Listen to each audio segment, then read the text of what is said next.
Fala Ninja! Hoje nós vamos falar sobre os 8 lados de quedas, ou seja, os 8 possíveis lados que eu posso ser arremessado e, consequentemente, posso arremessar o meu adversário, né?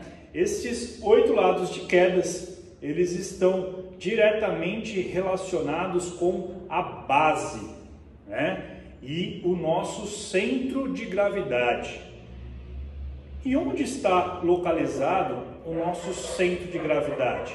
O nosso centro de gravidade que nos dá equilíbrio e sustentação para permanecermos em pé equilibrados está exatamente a 2 polegadas abaixo do umbigo.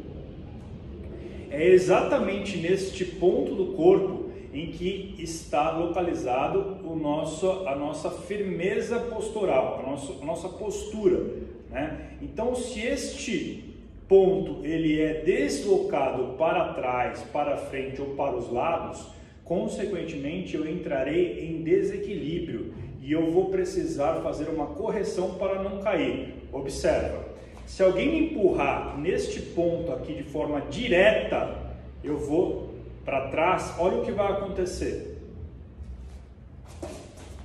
Eu tenho que corrigir para não cair. E se alguém vier pelas costas e empurrar exatamente neste ponto aqui, ó, para frente, olha o que vai acontecer.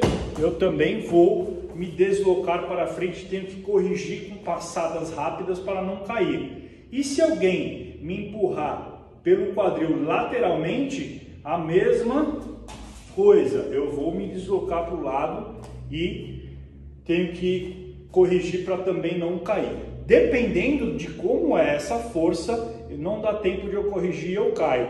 Então, se alguém vier com tudo e bater nas minhas costas aqui, provavelmente eu vou cair. Se alguém empurrar com tudo meu quadril, não vai dar tempo de eu me deslocar e eu corrigir e eu também vou cair. Mesma coisa lateralmente, certo? Muito bem, então você entendeu que este aqui é o nosso centro de gravidade e que esse centro de gravidade ele tem que estar alinhado com a minha coluna e com os meus pés, com a minha base, certo? Muito bem, olha só, nós temos 8 possíveis lados de queda, nós chamamos isso de conceito de pizza. Porque se a gente pensar aqui, eu sou o centro da pizza e aqui nas laterais, nas diagonais, frontais são os pedaços de pizza, né? E esses pedaços de pizza são as possíveis possibilidades de lados que eu posso cair se eu estiver exatamente nessa posição. Então, se os meus pés estiverem juntos, eu posso cair para frente, eu posso cair para trás, eu posso cair para as diagonais, eu posso cair para as laterais, eu posso cair para as diagonais inferiores e para trás, certo? Só que, vamos imaginar, você já viu alguém lutando dessa forma? Não. Por que não? Porque se eu junto os meus pés desse jeito, o único ponto que eu estou aqui equilibrado é exatamente neste ponto, neste eixo, o eixo central. Então, se alguém me der um empurrãozinho para trás, um empurrãozinho para o lado, para o outro, para a diagonal, eu vou cair. É por isso que as pessoas geralmente lutam em bases afastadas, né? Geralmente antero-posterior, que é uma perna para frente e a outra perna para trás. Por quê? Porque o adversário se encontra na frente. Então eu faço essa base porque aqui eu estou seguro ou mais seguro para frente e para trás. A minha base do lado esquerdo está mais segura me sustentando para o lado esquerdo. A base de trás para trás e para o lado direito me dando sustentação para praticamente 4 lados, né? Então olha só, diagonal inferior e frente, porque o ponto de apoio está bem perto da frente. Diagonal inferior direita e trás, 4 pontos de sustentação. Então, se eu lutar nessa posição aqui, eu tenho base de equilíbrio. Só que engana-se quem acha que você está completamente equilibrado dentro das possíveis vetores de força de arremesso. Por que eu estou dizendo isso?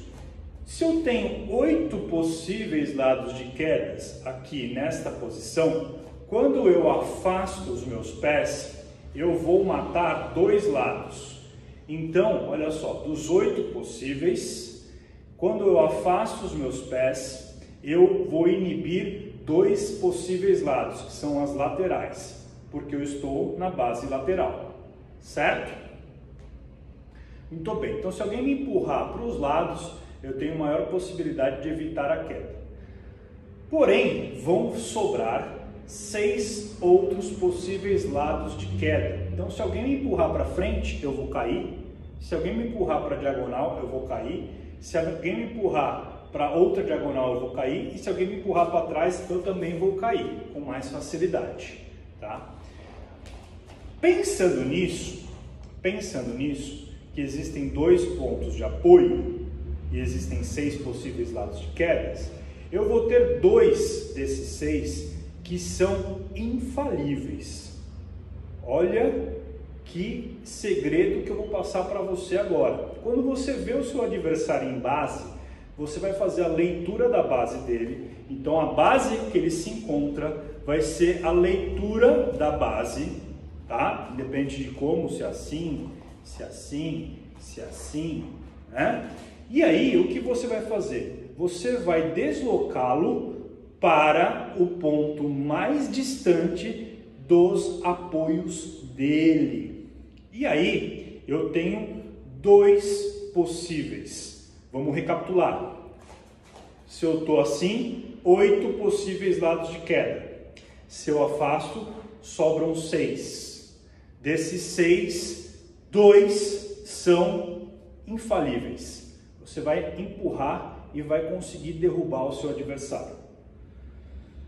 Quais são eles? Então, se eu estou nessa base aqui lateral, os pontos que eu devo empurrá-lo e ter maior probabilidade de sucesso são os pontos mais distantes dos apoios.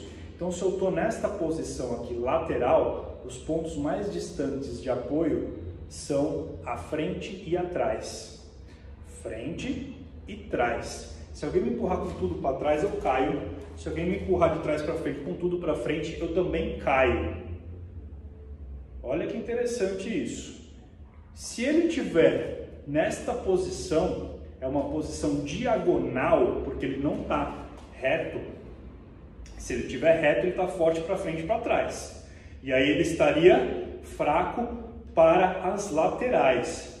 Se alguém me der um totãozinho aqui para o lado, eu caio e para o outro também. Por isso que a base ela não é nem alinhada e nem lateralizada quando você estiver de frente para o oponente. Você sempre joga um pouquinho para trás. E aí você amplia a sua base na diagonal. Isso é importante porque a diagonal ela vai te dar sustentação, as diagonais, elas vão te dar sustentação para frente, para trás, para o lado, para o outro, né? Só que ela vai falhar para 2 lados, lembra? Sempre existirão 2 lados, que são os pontos mais distantes de apoio, dos apoios que você terá maior dificuldade para defender. E quais são aqui? Se eu estou na diagonal esquerda, o que vai ser mais fácil de arremessar o oponente vai ser na diagonal oposta. Então são os pontos mais distantes dos apoios, que é exatamente aqui e lá atrás, na mesma direção, ó. Diagonal, diagonal. Se alguém me empurrar na diagonal, eu caio. Se alguém me empurrar nessa diagonal, eu caio. Olha que segredo que eu estou entregando de bandeja para você. Se você estiver lutando com o seu adversário, grampeado, né? Já não está mais na parte de soco-chute, tá? A gente teria que fazer outro tipo de análise quando são golpes de percussões. Mas quando você estiver grampeado com o adversário ali no seu treinamento de judô, de jiu-jitsu ou até na rua, está grampeado com o oponente, você tem que ter cuidado e saber quando você está grampeado nele quais são os pontos em que você está vulnerável. E saber que se você está vulnerável para esses pontos, você tem que fazer um leve deslocamento do seu tronco para o lado oposto. Então, se eu estou aqui, eu não vou fazer isso aqui, senão eu vou ficar cada vez mais frágil para as diagonais. Eu acabo fazendo isso aqui. Então eu compenso a diagonal com o tronco e com o quadril. O tronco vai para frente e o quadril vai para trás. Logo aqui eu consigo ter uma ótima base de combate grampeado, porque eu sei que nesta base eu estou frágil para lá e estou frágil para o lado oposto, certo? Pensando nisso, como é que você arremessaria o seu adversário? Para onde você arremessaria de forma consciente o seu agressor? Independente de como ele estiver. Se ele estiver aqui, você vai empurrar ele para frente e para trás. Se ele estiver alinhado aqui, você vai empurrar ele para as laterais. Se ele estiver na diagonal, na base diagonal, que é a mais costumeira, você vai forçar o arremesso para as diagonais, sempre para os pontos mais distantes do apoio dele, certo? Olha como o combate ele passa a ter maior consciência, não é simplesmente ir lá grampear e tentar arremessar ele, tentar usar uma técnica. Eu sempre digo que a técnica ela é importante, mas é uma das coisas mais importantes dentre as coisas menos importantes. Por que eu digo isso? Porque não adianta você saber um monte de técnica se você não sabe quais são os caminhos que vão te levar até ela. Né? Então não adianta conhecer técnica se você não conhece o caminho, a ciência do combate em si. E o que eu estou te ensinando aqui hoje é a ciência do combate. É como as coisas acontecem para que você consiga, no final, utilizar uma técnica específica. Então nós vimos hoje coisas extremamente importantes, que existem 8 possíveis lados de queda se a pessoa estiver num apoio só. Isso aqui é um apoio só. Se for o Saci Pererê, por exemplo, ele só tem um apoio. Então você vai ter sempre 8 possíveis lados de queda. Uma pessoa que tem as duas pernas, ela vai ter as bases afastadas, então vão sobrar 6. De 8 sobra 6. Só que desses 6, existem 2 pontos que são sempre mais eficientes, que são os pontos longe do apoio. Então, se ele está na base lateral, aqui, né, lateral, eu não vou jogar ele para as laterais, porque ele tem maior possibilidade de se defender. Eu vou jogar ele para o ponto distante dos apoios, que é frente e trás. Se ele estiver alinhado frente e trás, para as laterais. Se ele estiver na base, na diagonal, eu vou arremessar ele para as diagonais. Certo? Muito bem. Então, hoje a nossa aula encerra aqui. Num próximo vídeo, eu vou falar sobre sistemas de defesa. Aí a gente vai entrar em base ampliada, a gente vai entrar em criação de apoios, e a gente vai entrar em prumo. Prumo ele é excelente, né? Vocês vão ver como você consegue ganhar em qualidade e em consciência o seu combate quando você entende esses 3 sistemas defensivos, que não são só para você se defender, mas para você usar contra o agressor. Certo? Vem para Cocorô!